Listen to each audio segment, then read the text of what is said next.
estas apalaçadas que se erguem aqui entre a falda da Guia e o Hospital Conde de São Januário são exemplares únicos de um período em que Macau conheceu alguma prosperidade durante a segunda e terceira décadas do século XX. Por estranho que pareça, este edifício, acastelado, porventura reminiscência romântica de outros tempos, era a residência de um anarquista, Manuel da Silva Mendes, advogado, jornalista, escritor e professor de liceu. Autor da História Geral do Socialismo Libertário, que ainda continua a ser obra única sobre o tema em Portugal. Hoje, funciona aqui uma organização das Nações Unidas. Ao lado do Castelo de Silva Mendes, o palacete da Escola Leng Nam, uma instituição que se mudou com armas e bagagens para Macau em 1937, fugindo ao avanço dos exércitos imperiais japoneses sobre Cantão. Quem mandou fazer este edifício foi o advogado Francisco Xavier da Silva, que se inspirou numa mansão que tinha visto durante uma das suas frequentes viagens a Xangai, onde cuidava nos tribunais dos interesses legais de uma numerosa clientela portuguesa que recorria aos seus serviços. O rico causídico investia na Bolsa, mas confrontou-se com a Grande Depressão dos anos 30. Foi à falência e a casa vendida.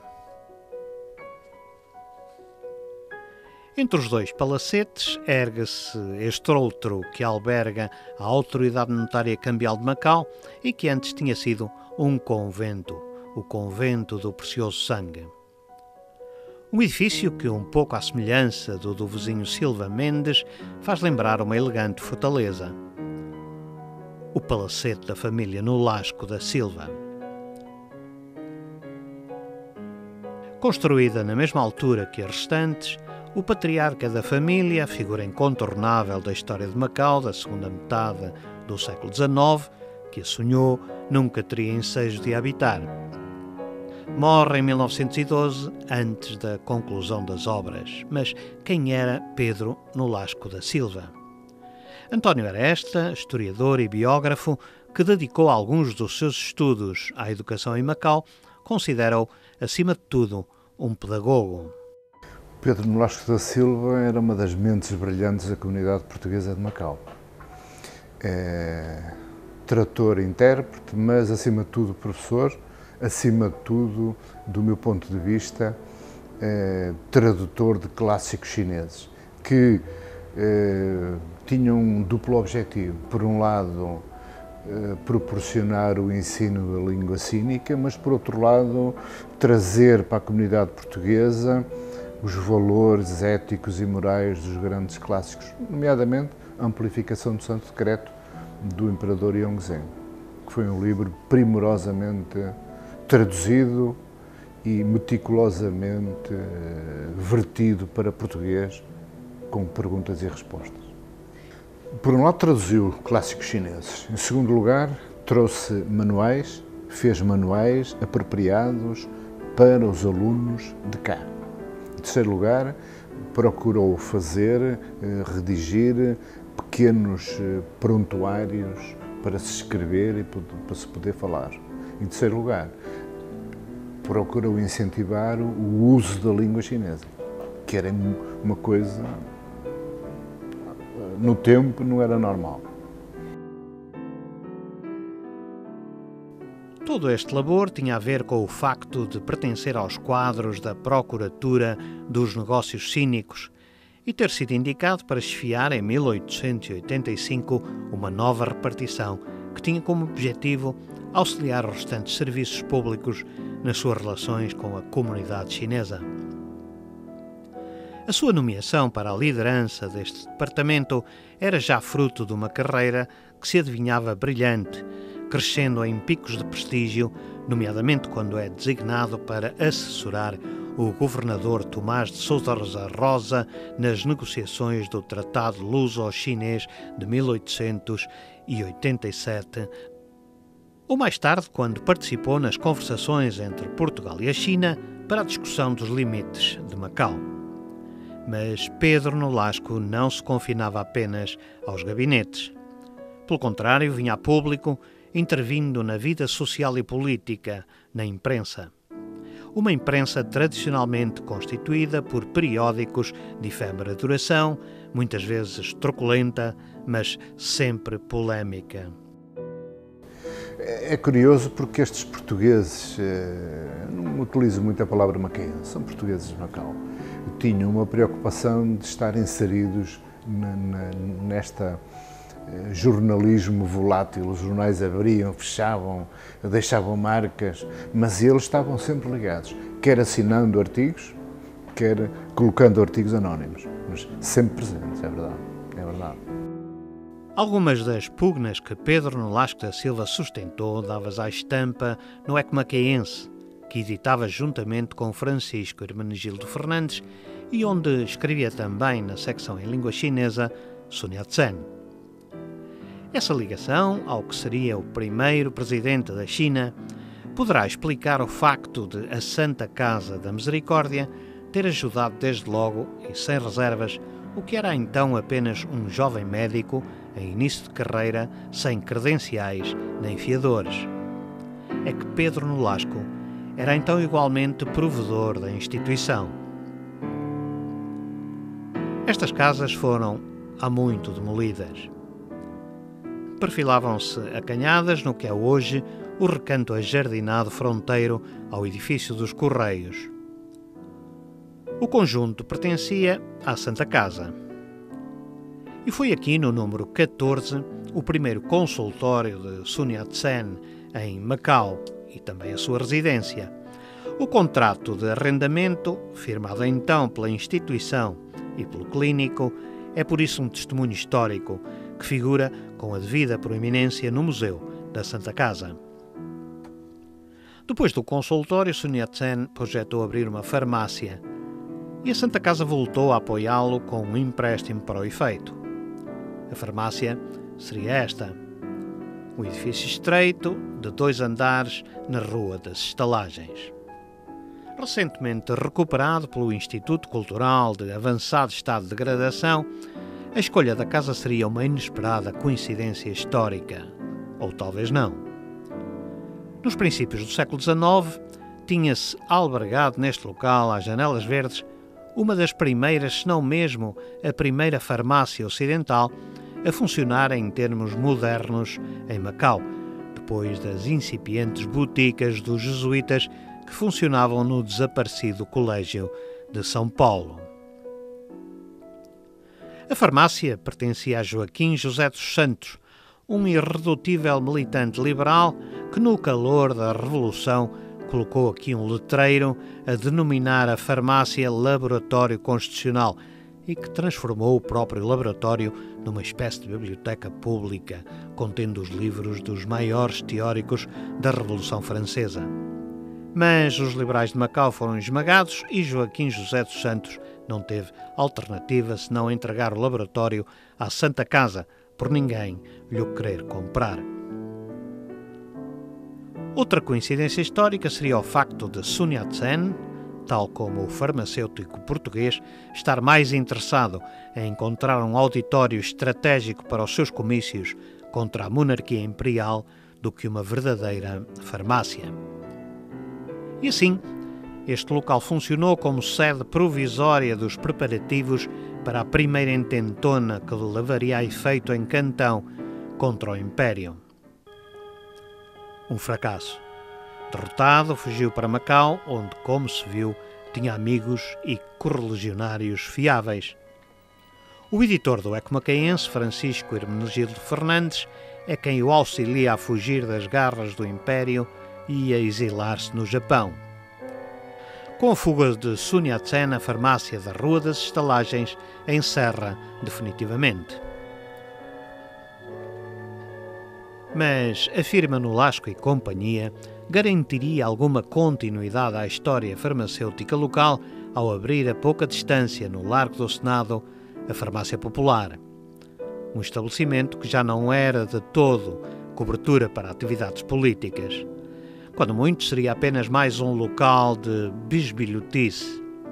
Isto já que o facto de a sua diretora técnica, Sofia Agarbon, ser a presidente da Liga das Mulheres Republicanas do Norte não lhe conferia a qualquer título o de centro conspirativo.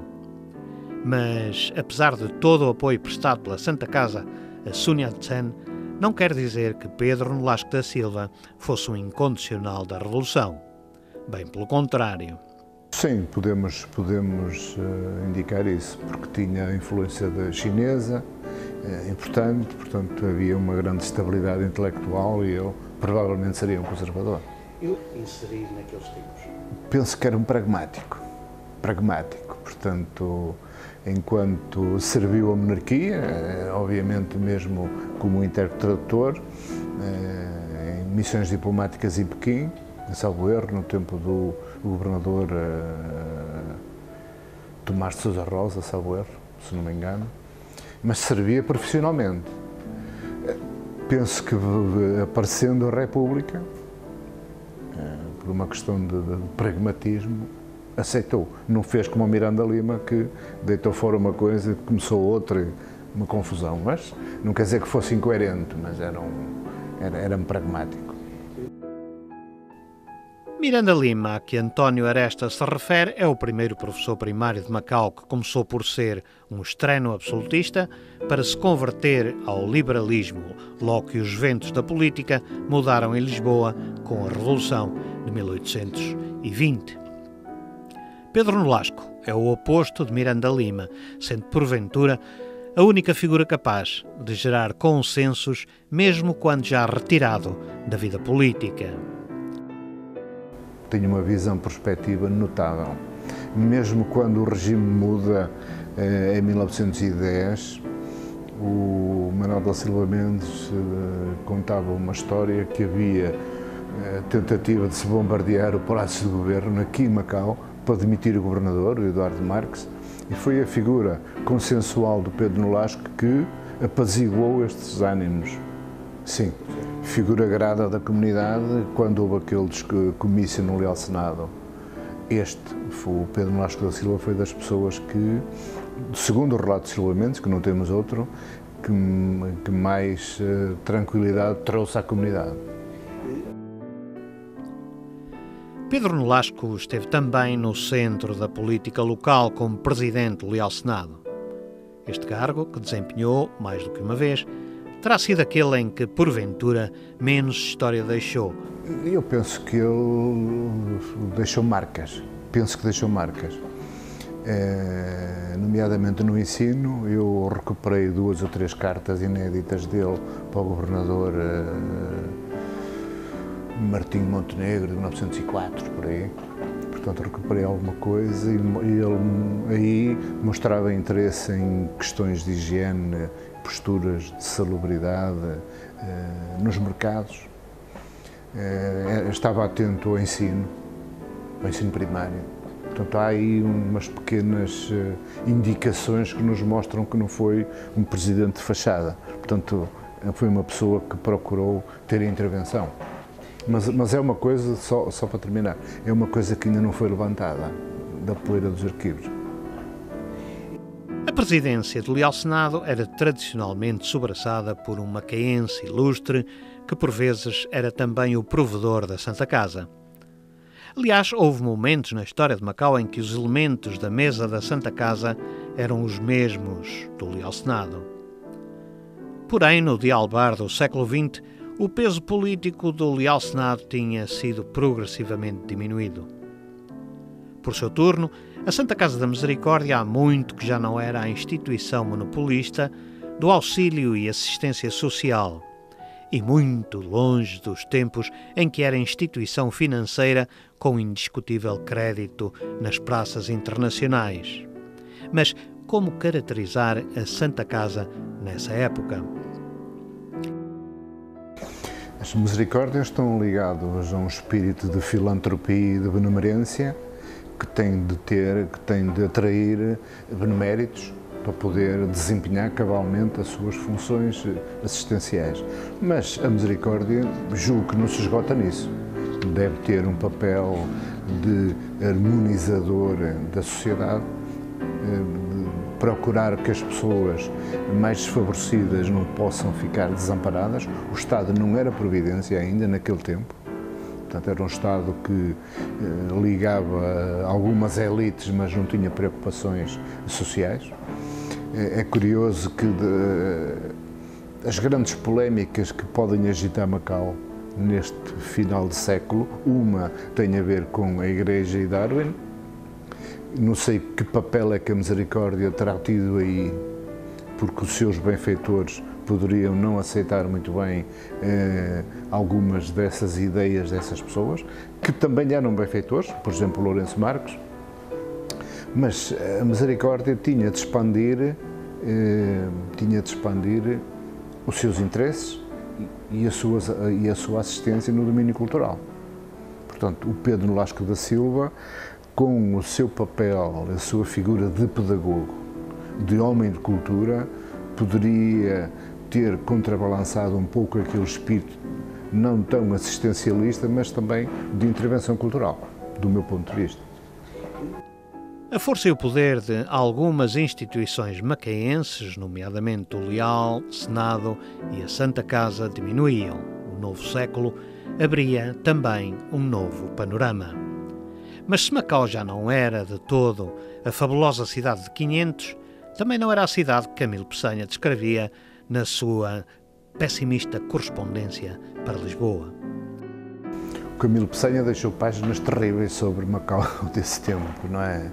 Mas a leitura e o olhar do Camilo Peçanha era o olhar de uma pessoa sofrida, que olhava Macau porque considerava que a cidade era um pouco hostil à sua idiosincrasia, à sua personalidade.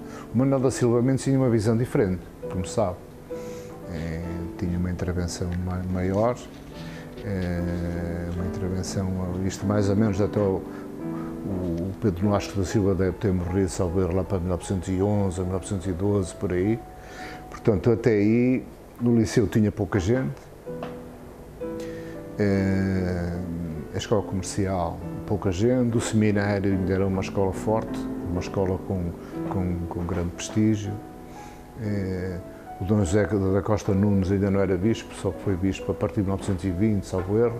Portanto, havia aí um conjunto de personalidades que faziam com que isto fosse uma terra interessante. Venceslau de Moraes foi uma figura também importante, apesar de ter saído, foi uma figura importante, assim como outros, o cônego, o Baltazar Faleiro, o Mateus António Lima, um homem que veio de Cabo Verde para aqui, engenheiro. Foram pessoas pouco faladas, mas também importantes. O Pedro Nolasco da Silva era uma estrela aqui no meio disto. Até 1911, 1912, salvo erro, era uma estrela no meio disto tudo. Pela sua envergadura moral, intelectual e política na sociedade do seu tempo, a toponímia gravou-lhe o nome para a posteridade nesta rua. Apesar da sua posição central no coração da cidade, estar com ela, pelo nome, é que será, para quem não saiba, bem mais difícil. Os chineses ainda lhe chamam Rua do Cavalo Branco, por ter funcionado aqui uma firma no século XIX, cujo proprietário era o consulado do Estado alemão de Hannover, cujo símbolo era precisamente um cavalo-alvo rampante. Finalmente, os portugueses conhecem o local por Rua das Mariazinhas. Isto porque, no passado século, havia aqui uma casa comercial que vendia todo o tipo de bugigangas típicas de Macau. Essa loja, que encerrou há largas décadas, era propriedade de 3 irmãs conhecidas por Mariazinhas. Macau era uma cidade pequena e toda a gente sabia quem era quem, pelo que a designação, porque era conhecida, corria de boca em boca, enquanto que parece que nunca ninguém terá alguma vez sabido como se chamava de facto a quinquilharia. Mas esta é a Rua Pedro Nolasco da Silva, consagrada para homenagear um dos mais destacados vultos de Macau, das letras e da política das últimas décadas do século XIX e da primeira do século XX.